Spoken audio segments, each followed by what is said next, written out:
આજની ધર્મકથા. પ્રણામ. પંડિત વીર વિજયજી મહારાજ સાહેબ.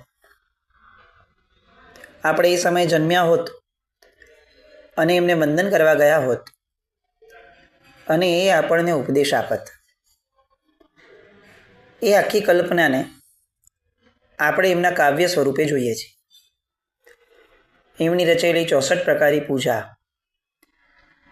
એ જાણે આપણે એમની પાસે હાથ જોડી અને હિત શિક્ષાની માંગણી કરી હોય અને એ આપણને સળંગ આ 45-46 જે પણ દિવસ થયા ત્યારથી ત્યાં સુધી આપણને પ્રેરણા કરીએ જ રાખે છે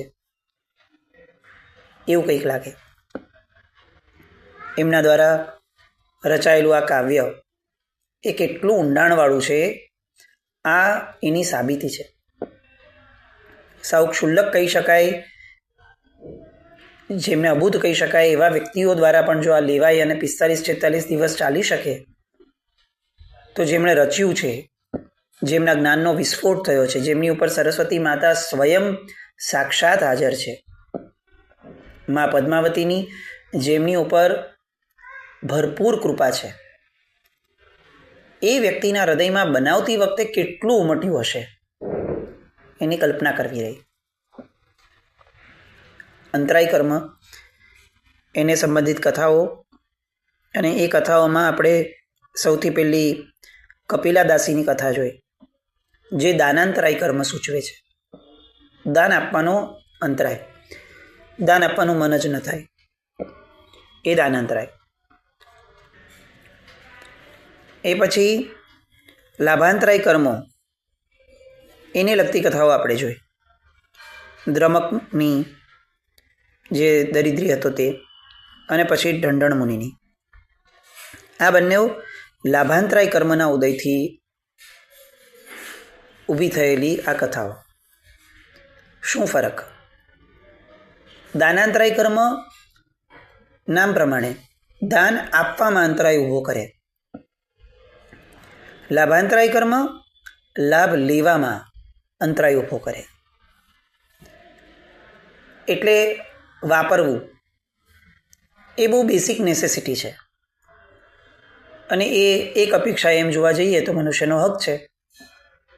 તો એ સામાન્ય જે લાભ છે એમાં પણ જે અંતરાય ઊભું કરે એવું કર્મ લાભાંતરાય કર્મ.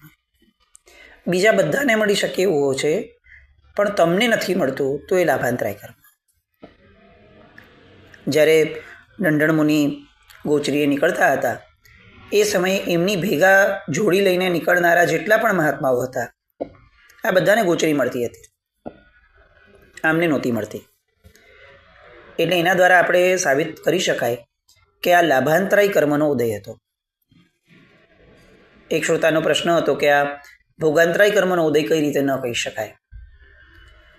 એટલા માટે ન કહી શકાય કારણ કે એ પાયાની જરૂરિયાત છે.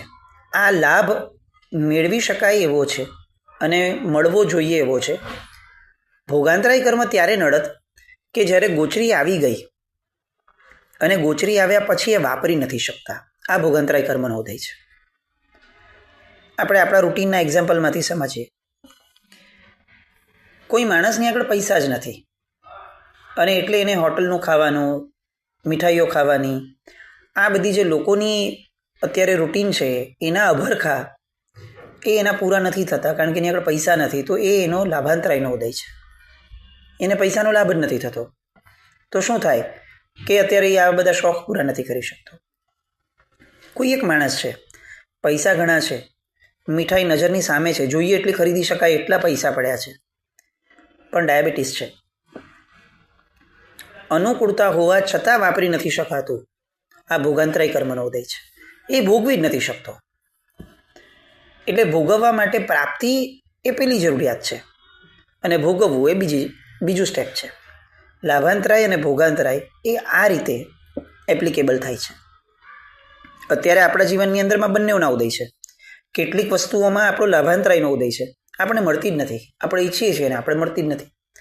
કેટલીક વસ્તુઓમાં ભોગાંતરાયનો ઉદય છે, આપણી બધી જ અનુકૂળતા અને શક્તિ હોવા છતાં આપણે એને ભોગવી નથી શકતા. તો આ રીતે આ અંતરાય કર્મની પ્રબળતાઓ જે છે એ સમજાવવામાં આવી છે. ભોગાંતરાય કર્મનો ઉદય માટેની પણ એક કથા છે, પણ અત્યારે લાભાંતરાય કર્મના ઉદયની એક છેલ્લી કથા જે વીર વિજયજી મહારાજ સાહેબે લખી છે. એક તો ઋષભદેવ ભગવાનની કથા છે, આપણને ખ્યાલમાં છે. ભગવાનને જે 13 માસ સુધીના એ વર્ષિતપનો જે આખો ક્રમ થયો અને ભગવાનને કોઈ ગોચરી નહોતું વરાવતું, એ ભગવાનના લાભાંતરાયનો ઉદય હતો. કેમ થયો? કારણ કે એમને કોઈક એક પશુને જે એનો હક હતો વાપરવાનો, એ વાપરવાના હકથી, એ લાભથી વંચિત રાખ્યા હતા, તો એમને પોતાને લાભાંતરાયનો ઉદય થયો. કોઈનો પણ હક જ્યારે આપણે છીનવી લઈએ છીએ ત્યારે આપણે તે ક્ષણે લાભાંતરાય કર્મ બાંધીએ છીએ. હવે લાભાંતરાયના જ ઉદયની અંદરની એક કથા પુણ્યા શ્રાવકની, નામ આપણે સાંભળ્યું છે બધાએ જ. રાજગૃહિનો એ શ્રાવક સામાયિક સાધર્મિક ભક્તિ, પોતાના સંતુષ્ટ જીવન, સામાયિકના કટાસણા પર બેસીને ઊભી કરતી થતી એ ભાવધારા, એ બધા માટે પ્રસિદ્ધ દ્રષ્ટાંત જૈન શાસનનું. રૂની પુણ્યો વેચતો હતો એટલે એનું નામ પુણ્ય શ્રાવક થઈ ગયું. આ પુણ્ય શ્રાવકની જીવનની સૌથી મોટી વિશેષતા, જેની ઉપર આપણી નજર બહુ નથી જતી પણ નાખવા જેવી છે, એ સૌથી મોટી વિશેષતા હતી કે એ શ્રાવકને એની વિચારધારાને અનુરૂપ પત્ની મળી હતી. આમ કલ્પના કરો કે એમણે તો ભગવાન આગળથી નિયમ લઈ લીધો કે હું 1 ટંક જમી શકું એટલું જ કમાઈશ, એક વ્યક્તિ જમી શકે એટલું જ કમાઈશ, એનાથી વધારે કમાવા જ નહીં જાઉં, બાકીનો બધો સમય હું મારી આરાધનામાં વિતાવીશ. આવો નિયમ લઈ અને આવ્યા. અને અત્યારના સમયગાળા પ્રમાણે આપણે આપણી પરિસ્થિતિ વિચારે કે આપણે આવી અને આપણા ઘરના પાત્રને, પતિ હોય કે પત્ની હોય જે પણ છે, આપણે આવું કીધું હોય કે ભાઈ હું તો, મને ભગવાને દેશના આપી, મને બહુ ભાવ થયા અને હું આવો નિયમ લઈને આવી ગયો અથવા આવી ગઈ. શું થાય? શબ્દોમાં વર્ણવવા જેવું ન હોય. પણ અહીંયા આને જે થયું પુણ્ય શ્રાવકના ઘરે, એ બહુ કમાલ હતું. એને એવી પત્ની મળી હતી, એવું પાત્ર મળ્યું હતું ઇનફેક્ટ, કે જે પાત્ર, એણે જે નિયમ લીધો, એમણે પુણ્ય શ્રાવકે, એ નિયમને પોતાનો નિયમ ગણી અને સ્વીકારી લે એવું નહીં, એ નિયમને જ લેવા જેવો છે એવું સ્વીકારે. બેમાં ડિફરન્સ છે. મારા પતિએ લીધો છે તો ચાલો આપણે એમને સાથ તો આપવો જોઈએ, આ એક ભાવ છે.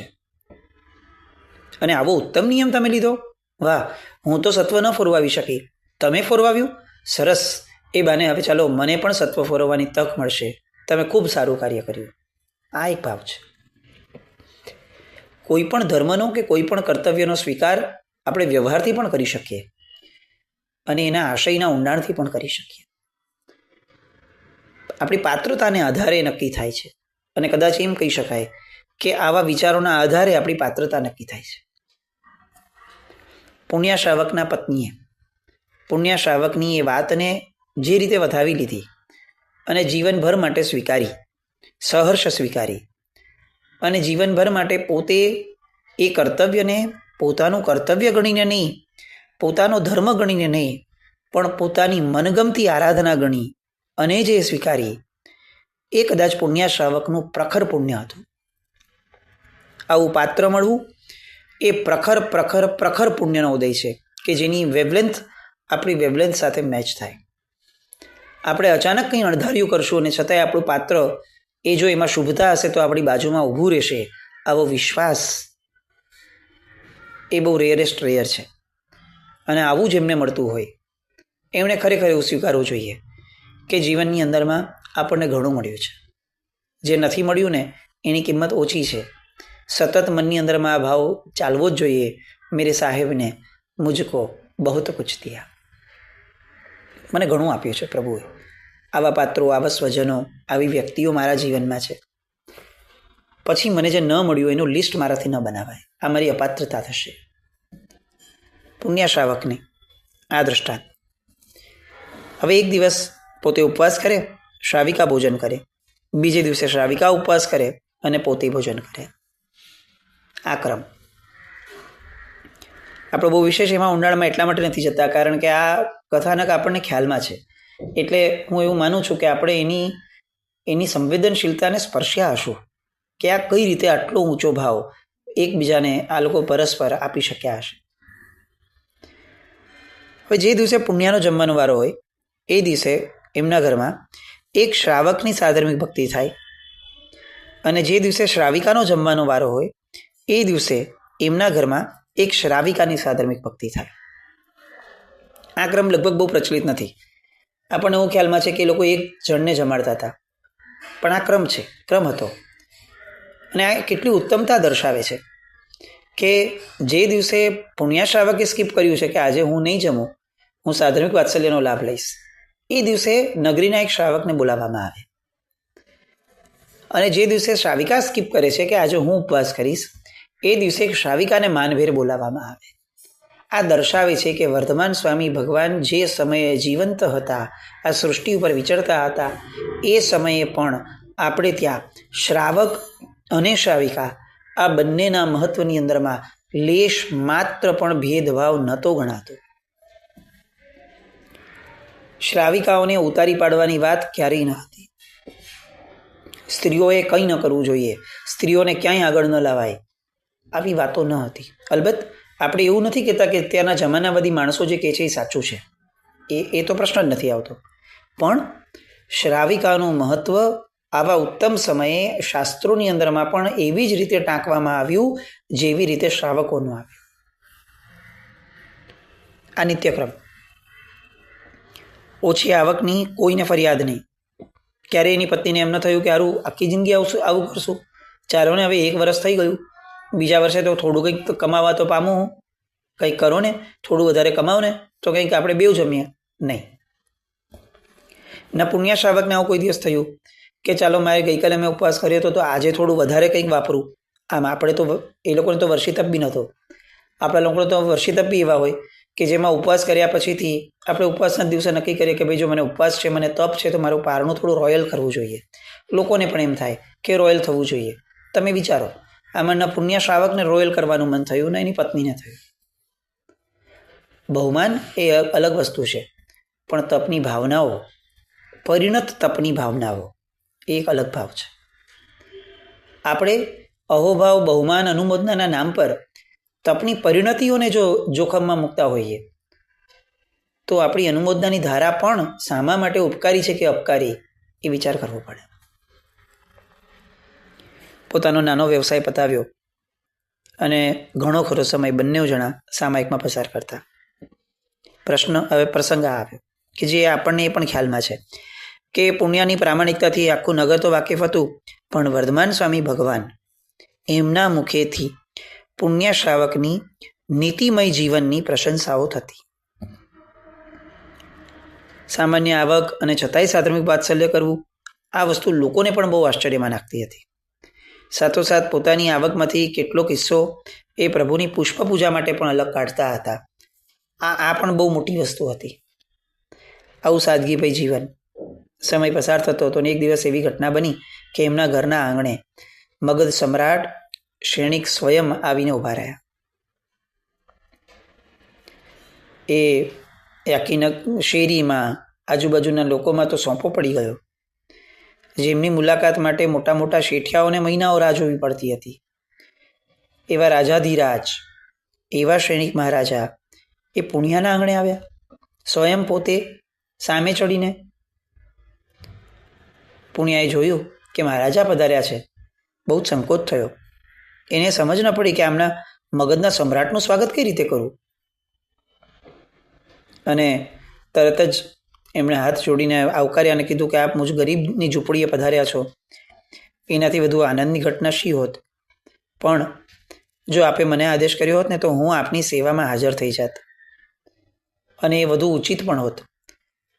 આવી ઝૂંપડીની અંદરમાં આપનું પધારવું એ મારા માટે અહોભાગ્ય છે, મારું સૌભાગ્ય છે, પણ આપના માટે અનુચિત છે રાજન. આપે મને બોલાવી લેવો જોઈતો હતો. કેવી ગુણિયલતા છે. અને ત્યારે સૈનિક મહારાજા કહે છે કે પુણ્યા, હું સેવા ફરમાવવા માટે નથી આવ્યો, હું એક યાચક બનીને તમારા ઘરે આવ્યો છું. શું સાહેબ, નાના માણસની મજાક ઉડાડો છો? આવું કંઈક કીધું હશે સૈનિકે, પુણ્યા શ્રાવકે. અને સૈનિકે ત્યારે કહ્યું કે પૂરેપૂરી ગંભીરતા સાથે હું એક વસ્તુ લેવા તમારી પાસે આવ્યો છું. કદાચ પુણ્યા એવું કીધું હશે કે સાહેબ, મારા ઘરમાં એવી એક વસ્તુ નથી કે જે હું કોઈને પણ આપી શકું, એમાં પણ આપને આપી શકું, નગરના રાજાને સમ્રાટને આપી શકું, એવી તો ક્યાંથી હોવાની. અને છતાંય સૈનિક મહારાજા કહે છે કે શેઠ, વચન આપો કે તમે ના પાડીને મને નિરાશ નહીં કરો. અને પુણ્યો કહે છે કે સાહેબ, વચન શું, આદેશ આપો. તમારો રાજ્યનો નાગરિક છું, તમારા પ્રત્યેની ફરજ ધરાવું છું, તમારા પ્રત્યે સદભાવ ધરાવું છું, અને એથી એ વિશેષ પરમાત્માના અનન્ય શ્રાવક છો આપ. આપના કરતાં વિશેષ મને શું કોઈ લાભ મળવાનો જો આપને કંઈ આપવાનું મારે સૌભાગ્ય થાય તો. અને ત્યારે કહે છે કે સાંભળો શેઠ, તમારી પાસેથી એક સામાયિક ખરીદવું છે, મૂલ્ય તમે કહો એટલું, પણ એ લીધા વિના હું જઈશ નહીં. અને પુણ્યો આ સાંભળીને અવાક થઈ ગયો. શું કહું, રાજાને કેવી રીતે કંઈ જવાબ અપાય? જીભાજોડી કરી શકાય હોત કે આ શું બોલો છો? કારણ કે સામાયિક પ્રત્યે જે એમને પ્રેમ છે પુણ્યા શ્રાવકને, એના કારણે એટલો અનહદ સદભાવ ઊભો થયો છે સામાયિક માટે, પોતિકાપણાનો ભાવ, કે એને કોઈ આપવાની વાત કરે ને તો એ સામે રાજા હોય કે ગમે તે હોય, ચક્રવર્તી હોય, એ જે પ્રેમ છે ને એ પ્રેમ જ ખુમારી ઊભી કરે. આપણને એકચ્યુઅલી આપણા ધર્મની ખુમારી નથી ને એનું કારણ આ છે કે આપણને આપણા ધર્મ પ્રત્યે પ્રેમ જ નથી. જો પ્રેમ હોત તો ખુમારી આવ્યા વિના રહે જ નહીં. કોઈ પણ માને કોઈ એમ વ્યક્તિ આમ કહી દે ને કે તારું બાળક મને આપ, તો એ ખુમારી સાથે ના પાડી દે, સામે કોણ છે એ ન જુએ. કેમ એવું? કારણ કે માને બાળક પ્રત્યે અનહદ પ્રેમ છે. આપણને કોઈ એમ કહી દે કે ભાઈ આ એક કામ કરને, આવતીકાલે જરા મારી યાર બહાર આવવાનું છે તો તારી આરાધના મને આપી દે, નહીં કરતો, અને આપણે તૈયાર થઈ છે કે હા ઠીક છે ને, એક દિવસ ન કરી, આપણે કંઈ એવી જડતા નથી રાખતા. આવું કહીને આપણે બોલી લઈએ છીએ ત્યારે આપણે વિચારતા નથી કે આ જડતા છે કે પ્રેમનો અભાવ છે. ક્યાંક પ્રેમના અભાવને આપણે જડતાનું નામ આપી અને એને વાણીના વ્યાભિચાર રૂપે તો કંઈ નથી કરી દેતા ને. કારણ કે પ્રેમનો અભાવ એ જડતા જ આપે, અને પ્રેમનો અંદર હોવું એ ખટકો તો આપે કમસે કમ, ન હોવા પણ. અહીંયા પુણ્યાને ક્યાંય કરતાં ક્યાંય કોઈ વાત કરવાનું મન નથી. અંદર વિચાર આવે છે કે આ કંઈ સામાયિક કંઈ વસ્તુ છે કે રાજા આવી રીતે ખરીદવા નીકળ્યા છે? સામાયિક કંઈ જણસ છે, વ્યક્તિ છે કે જેની માટે આમ બજારમાં નીકળ્યા હોય એવી રીતે કહી દે? અને જો કે પછી એમ તરત એમ થયું કે હું ગમે તેટલું કહું પણ એક વસ્તુ તો પક્કે પાયે મારે વિચારવા જેવી છે કે જો આમને આવી રીતે ખરેખર સામાયિક ખરીદવી હોત તો એ મને એમના ઘરે બોલાવીને પણ મને કહી શક્યા હોત, પણ એ સામે ચડીને મારે ત્યાં આવીને આ બોલે છે, એનો અર્થ કે આની પાછળ કોઈક રહસ્ય છે, કોઈ ગંભીરતા છે. એટલે સુગ્ન વ્યક્તિની જેમ બોલતા પહેલાં પરિસ્થિતિનું આકલન કરે છે, અને એમને એવું લાગે છે કે નહીં, મારે એમને ધડ દઈને જવાબ ન આપી દેવાય. પહેલાં સુગ્ન વ્યક્તિ છે ને તો મારે પહેલાં એમને પૂછાય કે આવું બોલવાનું કારણ, ભલે તમે અજુગતું બોલો છો પણ કંઈ કારણ હોય તો જ તમે આવું બોલો, તો આવું કેમ બોલ્યા? આવો પ્રશ્ન પૂછે છે. કંઈ જવાબ નથી આવતો એટલે સૈનિક મહારાજા પૂછે છે કે શું વિચારો છો શેઠ? મૂલ્યની બાબતમાં કોઈ ચિંતા નહીં કરતા, મગજનું આખું રાજ્ય માંગી લેશો ને તો પણ તમને મળી જશે. અને ત્યારે પુણ્ય શ્રાવક કહે છે કે રાજન, તકલીફ એ છે કે એક સામાયિક મારે તમને કેટલામાં આપવું એ મને સમજાતું નથી. પણ મને એક પ્રશ્ન છે રાજન, જો આપણે વાંધો ન હોય તો પૂછું? તો કે બોલો ને. આપણે અચાનક સામાયિક ખરીદવાની ઈચ્છા શાથી થઈ? અને સૈનિક મહારાજા કહે છે કે મને વર્ધમાન સ્વામી ભગવાને કહ્યું છે. એમ?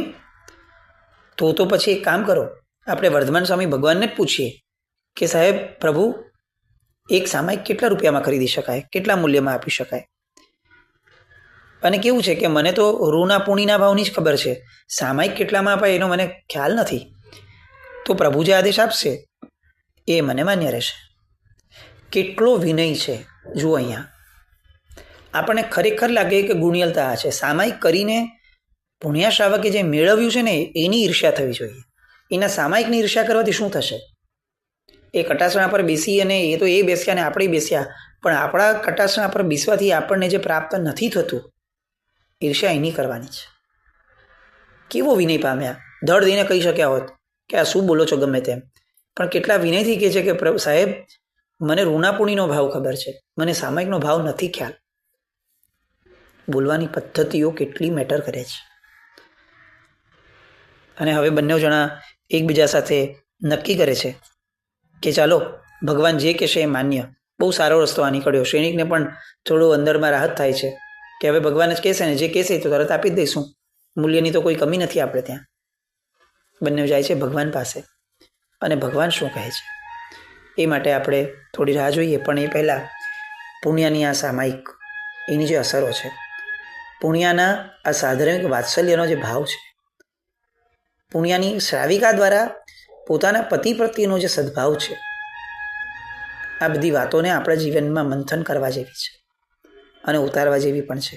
એની શરૂઆત કરવા જેવી છે. કદાચ એવું લાગે કે આ તો બહુ બાપા બહુ દૂર, આવું કેવી રીતે થાય? કશો વાંધો નહીં, આપણે એમના જેવા નથી થવું, એમના જેવા થવાની શરૂઆત કરીએ. આવું પણ કંઈક થાય એ વિશ્વ મંગલ કામના સાથે. જીન આજ્ઞાવૃત્ત કંઈ પણ બોલાય તો મિચ્છામિ દુક્કડમ. જૈનમ જયતિ શા.